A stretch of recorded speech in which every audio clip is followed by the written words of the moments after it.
Here I am at the East Bend.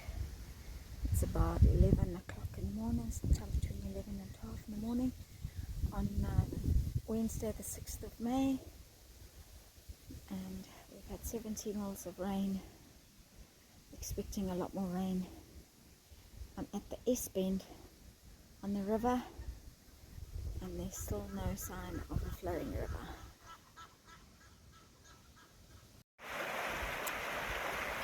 I'm back at the East Bend. Today is the 18th of May. We've had big floods and the water has subsided quite considerably. But I'm making this video as a comparison to the previous one I did of this East Bend. This is what it looks like today.